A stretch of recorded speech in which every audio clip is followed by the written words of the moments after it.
Pro ಕಬಡ್ಡಿಗೆ ಇದು ಯಾವ ರೀತಿ ವೇದಿಕೆ ಕೊಡುತ್ತೆ ಹೋಗ್ಲಿಕ್ಕೆ? ಏನಂದರೆ ಈ ಕಬಡ್ಡಿ ಕರ್ನಾಟಕ ರೆಪ್ರೆಸೆಂಟೇಷನ್ ಮಾಡೋದು ಅಥವಾ ಪ್ರೋ ಕಬಡ್ಡಿ ಲೀಗ್ ಆಡಬೇಕಾಗಿರೋದು ಅಷ್ಟು ಈಸಿ ಇಲ್ಲ. ಇದು ಹೇಗೆ ಅಂದರೆ ಪ್ಲೇಯರ್ಗಳು ಏನು ಅವ್ರ ಟ್ಯಾಲೆಂಟ್ ಇದೆ, ಅವರು ಹೇಗೆ ಆಡ್ತಾರೆ, ಏನು ಡಿಫೆಂಡರ ರೈಡರ ಇವ್ರನ್ನೆಲ್ಲ ನಾವು ನೋಡಿ ಗುರ್ತಿಡಿಬೇಕಾದ್ರೆ ಈ ಡೈರೆಕ್ಟಾಗಿ ನಾವು ನೋಡಲಿಕ್ಕೆ ಕರ್ನಾಟಕ ಟೀಮ್ಗೆ ಇವ್ರು ಸೇರ್ಲಿಕ್ಕಾಗೋದಿಲ್ಲ. ಈ ಥರ ಕಬಡ್ಡಿ ಪ್ರೀಮಿಯರ್ ಲೀಗ್ ಆದಲ್ಲಿ ಅವರು ನಮ್ಮ ಕರ್ನಾಟಕ ಕಬಡ್ಡಿ ಅಸೋಸಿಯೇಷನ್ಗೆ ರೆಕಗ್ನೈಸೇಷನ್ ಆಗ್ತಾರೆ. ಈ ಹುಡುಗರು ಯಾರ್ಯಾರು ಟ್ಯಾಲೆಂಟ್ ಇದ್ದಾರೆ ಅಂಥ ಹುಡುಗರಿಗೆ ಅವಕಾಶ ಖಂಡಿತ ಭಾಳಷ್ಟು ಆಟಗಾರರಿಗೆ ಸಿಕ್ಕಿದೆ ನಾನು ನೋಡಿದಾಗೆ. ಅದೇ ಥರ ಇಲ್ಲಿ ಆಡಿದಂಥ ಆಟಗಾರರು ಕರ್ನಾಟಕ ಪ್ರತಿನಿಧಿಸಿ ಅವರೇನಾದರೂ ನ್ಯಾಷನಲ್ಸ್ ಕ್ವಾರ್ಟರ್ ಫೈನಲ್ಸ್ ಮ್ಯಾಚ್ಗೆ ರೀಚ್ ಆದಲ್ಲಿ ಅಷ್ಟು ಜನದ ಆಟಗಾರರದ್ದು ಲಿಸ್ಟು ನೇಮ್ ಬರುತ್ತೆ ಪ್ರೋ ಕಬಡ್ಡಿಲಿ. ಆ ಹುಡುಗರು ಅಲ್ಲಿಂದ ಆಡಿಕೊಂಡು ಪ್ರೋ ಕಬಡ್ಡಿ ಆಡ್ಬೋದು ಮತ್ತು ಕರ್ನಾಟಕವನ್ನು ಪ್ರತಿನಿಧಿಸ್ಬೋದು, ದೇಶಕ್ಕೂ ಆಡ್ಬೋದು. ಈಗ ಪ್ರೋ ಕಬಡ್ಡಿ ಮತ್ತು ಇಂಟರ್ನ್ಯಾಷನಲ್ ಲೆವೆಲ್ ಹೆಚ್ಚಾಗಿ ಉತ್ತರ ಭಾರತದ ಪ್ಲೇಯರ್ಗಳೇ ಜಾಸ್ತಿ, ಕರ್ನಾಟಕದಿಂದ ತುಂಬ ಕಮ್ಮಿ ಇರುತ್ತೆ. ಈ ಒಂದು AKPL ಯಾವ ರೀತಿ ಅವರಿಗೆ ಏನಾಗುತ್ತೆ ಅಂದರೆ ಈ ಕಬಡ್ಡಿ ಪ್ರೀಮಿಯರ್ ಲೀಗಿಂದ ಒಳ್ಳೆ ತರಬೇತಿದಾರರು ಸಿಗ್ತಾರೆ ಮತ್ತು ಅವ್ರಿಗೆ ಟ್ರೈನಿಂಗ್ ಕೂಡ ಸಿಗುತ್ತೆ. ಪ್ರತಿಯೊಬ್ಬ ಆಟಗಾರರಿಗೂ ಒಂದು ಮಿನಿಮಮ್ ಒಂದು 10 ಡೇಸು ಇಲ್ಲಾಂದರೆ 15 ಡೇಸು, ಕೆಲವರು 1 ಮಂತು ಫ್ರ್ಯಾಂಚೈಸಿಗಳು ಕೋಚಿಂಗ್ ಕ್ಯಾಂಪ್ ಇಡ್ತಾರೆ. ಒಳ್ಳೆ ಕೋಚಸ್ನು ಕರೆಸ್ತಾರೆ. ಆಮೇಲೆ ಇದ್ರ ಜೊತೆಗೆ SNC ಟ್ರೈನರ್ನ, ಸ್ಟ್ರೆಂತ್ ಆ್ಯಂಡ್ ಕಂಡೀಷನರ್ ಟ್ರೈನರ್ನ ಕೂಡ ಕರೆಸ್ತಾರೆ. ಅವ್ರಿಗೆ ನ್ಯೂಟ್ರಿಷನ್ಸ್ ಹುಡುಗರುಗಳಿಗೆ ಹೇಗೆ ತೊಗೊಬೇಕು, ಸಿಸ್ಟಮ್ ಹೇಗೆ ಫಾಲೋ ಮಾಡಬೇಕು, ಆಮೇಲೆ ಫಿಟ್ನೆಸ್ ಬಗ್ಗೆ ಹೇಗೆ ಗಮನ ಕೊಡಬೇಕು, ಸ್ಪೋರ್ಟ್ಸ್ ಸೈನ್ಸು ಮತ್ತು ವಿಡಿಯೋ ಅನಾಲಿಸ್ಟ್ ಹೇಗೆ ಮಾಡ್ತಾರೆ, ಇದೆಲ್ಲ ಈ ಒಂದು ಪ್ರೀಮಿಯರ್ ಲೀಗಲ್ಲಿ ಇವ್ರಿಗೆ ಗೊತ್ತಾಗತ್ತೆ. ಈಗ ಗೊತ್ತಾದ ನಂತರ ಹುಡುಗರಿಗೆ ಒಂದು ಒಳ್ಳೆ ಒಂದು 20 ಜನ ಆಟಗಾರರ ಜೊತೆಯಲ್ಲಿ ಪ್ರಾಕ್ಟೀಸ್ ಮಾಡಿಕೊಂಡು ಅವ್ರು ರೆಡಿಯಾಗಿ ಅವ್ರ ಫಿಟ್ನೆಸ್ ಲೆವೆಲ್ ಮೇಂಟೈನ್ ಮಾಡಿ. ಈಗ ಸಾಮಾನ್ಯ ರೈತರ ಮಕ್ಕಳು ಓದೋಕ್ಕೆ ಹೋಗ್ತಾರೆ, ಇಲ್ಲ ಹೊಲ್ದಲ್ಲಿ ಕೆಲಸ ಮಾಡ್ತಾರೆ. ಅಂಥ ಹುಡುಗರಿಗೆ ಒಂದು 10-15 ಡೇಸು ಒಬ್ಬ ಫ್ರ್ಯಾಂಚೈಸಿ ಕರೆದು ಊಟ ಹಾಕಿ ಅವ್ರಿಗೆ ಉಪಚಾರ ಮಾಡಿ ಅವ್ರಿಗೆ ಸಿಸ್ಟಮ್ ಹೇಳ್ಕೊಟ್ಟು ಡಿಸಿಪ್ಲಿನ್ ಹೇಳ್ಕೊಟ್ಟು ಆ ಹುಡುಗರನ್ನ ಪ್ರೋ ಕಬಡ್ಡಿ ಲೆವೆಲ್ಗೆ ನೀವು ಬರ್ಬೋದು, ನೀವು ಕಬಡ್ಡಿ ಪ್ರೀಮಿಯರ್ ಲೀಗಲ್ಲಿ ನನ್ನ ತಂಡನ ಒಳ್ಳೆ ಸ್ಥಾನಮಾನಕ್ಕೆ ತೊಗೊಂಡೋಗಿ ವಿನ್ನರ್ ಮಾಡಿ ಆವಾಗ ನಿಮ್ಗೆ ಅವಕಾಶ ಸಿಗುತ್ತೆ ಅಂತ ಹೇಳಿದಾಗ ಅಂಥ ಹುಡುಗರಿಗೆ ಇದರಿಂದ ಒಂದು ಒಳ್ಳೆ ಪ್ಲ್ಯಾಟ್ಫಾರ್ಮ್ ಸಿಗುತ್ತೆ. Thank you sir, thanks. ಮತ್ತು ಯಾವ ರೀತಿ ಇದು ಕಬಡ್ಡಿ ಪ್ಲೇಯರ್ಗಳಿಗೆ, ಗ್ರಾಮೀಣ ಭಾಗದ ಕಬಡ್ಡಿ ಪ್ಲೇಯರ್ಗಳಿಗೆ ವೇದಿಕೆ ಕಲ್ಪಿಸುತ್ತೆ? KKPL ಬರೀ ಗ್ರಾಮೀಣ ಭಾಗದ ಕ್ರೀಡಾಪಟುಗಳಿಗೆ ಅಂತಲ್ಲ.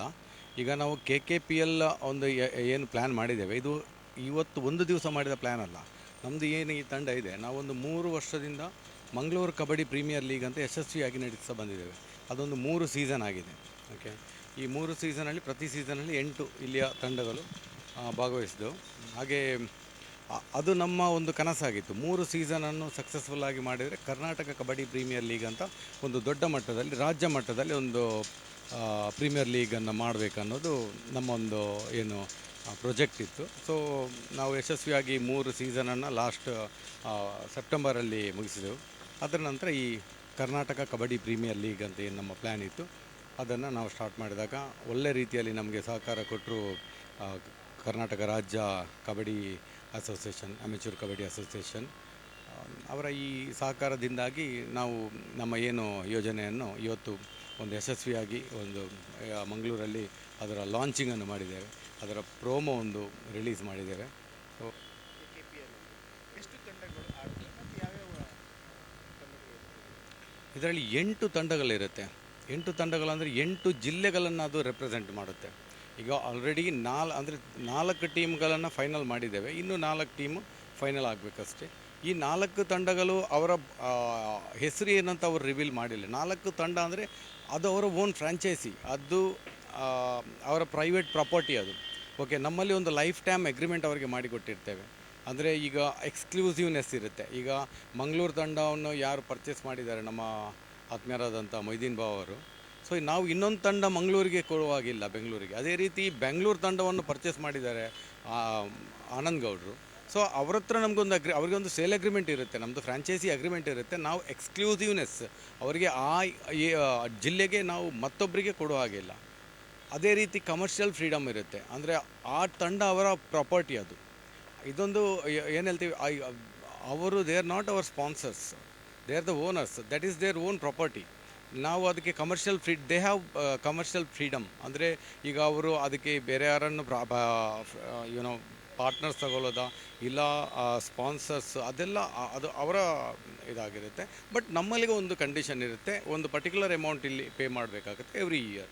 ಯಾವಾಗೆಲ್ಲ ನಾವು ಸೀಸನ್ ನಡೆಸ್ತೇವೋ ಅವ್ರಿಗೆ ನಮ್ಮದು ಆಡಲಿಕ್ಕೆ ಅವಕಾಶ ಕೊಡಬೇಕು, ಇದು ಒಂದು ಅಗ್ರಿಮೆಂಟ್ ಇರುತ್ತೆ.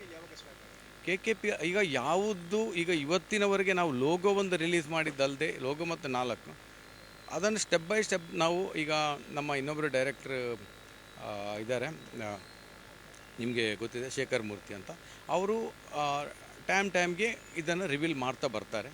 ಸೊ ಅಗತ್ಯ ಮಾಹಿತಿಗಳನ್ನು ಕೊಡ್ತಾ ಬರ್ತೇವೆ. ಮ್ಯಾಚಸ್ ಆಗೋದು ಬ್ಯಾಂಗ್ಳೂರಲ್ಲಿ, ಈಗ ಪ್ಲೇಯರ್ಸ್ ಎಲ್ಲ ಇರೋದು ಈಗ ಪ್ಲೇಯರ್ಸನ್ನು ಯಾವ ರೀತಿ ನಾವು ಸೆಲೆಕ್ಟ್ ಮಾಡುತ್ತೇವೆ ಅನ್ನೋದನ್ನು ಸಹ ಅವರು ಈಗ ಹೇಳ್ತಾರೆ. ಅದಕ್ಕೊಂದು ಒಂದು ವಿಶೇಷವಾದ ಒಂದು ಮುತುವರ್ಜಿ ವಹಿಸಿ ನಾವು ತುಂಬ ಪಾರದರ್ಶಕವಾಗಿ, ಅಂದರೆ ಕರ್ನಾಟಕದ ಪ್ರತಿಭಾವಂತ ಪ್ರತಿ ಪ್ಲೇಯರಿಗೂ ಒಂದು ಅವಕಾಶ ಸಿಗುವ ಹಾಗೆ. ಅಂದರೆ ಕೆಲವು ಪ್ಲೇಯರ್ಸ್ಗೆ ಒಂದು ಡೌಟ್ ಇರುತ್ತೆ, ನನ್ನನ್ನು ಚಾನ್ಸ್ ಸಿಗುತ್ತಾ, ಅವನಿಗೆ ಪ್ರತಿಭೆ ಇದ್ದರೆ ಖಂಡಿತವಾಗ್ಲೂ ಇಲ್ಲಿ ಯಾವುದೇ ರೀತಿಯ ಇನ್ಫ್ಲೂಯೆನ್ಸ್ ಆಗಲಿ ಯಾವುದೂ ನಡೆಯಲ್ಲ. ಸೊ ಅವಕಾಶ ಅವ್ರಿಗೆ ಸಿಕ್ಕೇ ಸಿಗುತ್ತೆ. ಯಾರು ಈ ಓನರ್ಗಳು ಯಾರನ್ನು ಅವರು ಕೋಚ್ ಅಂತ ಅಪಾಯಿಂಟ್ ಮಾಡ್ತಾರೋ ಆ ಕೋಚ್ಗಳಿಗೆ ಅವನೊಬ್ಬ ಪ್ರತಿಭಾವಂತ ಅಂತ ಕಂಡ್ರೆ ಖಂಡಿತವಾಗಲೂ ಪರ್ಚೇಸ್ ಮಾಡ್ತಾರೆ. ಇಲ್ಲಿ ನ್ಯಾಷನಲ್ ಆಡಿರೋರು, ಪ್ರೋ ಆಡಿರೋರು, ಬಟ್ ಮಾತ್ರ ಕರ್ನಾಟಕದವರಿಗೆ ಮಾತ್ರ ಅವಕಾಶ ಇರುತ್ತೆ. ಎಲ್ಲ ಕರ್ನಾಟಕದ ಪ್ಲೇಯರ್ಸ್ಗಳೇ ಆಗಿರ್ತಾರೆ. ನನ್ನ ಹೆಸರು ಸುದೇಶ್ ಭಂಡಾರಿ ಅಂತ. I am the one of the director of fine sports. ಇವರು ನಿಶಾನ್ ಭಂಡಾರಿ ಅಂತ, ಇವರು ಒಬ್ಬರು ಡೈರೆಕ್ಟರ್ ಆಗಿದ್ದಾರೆ.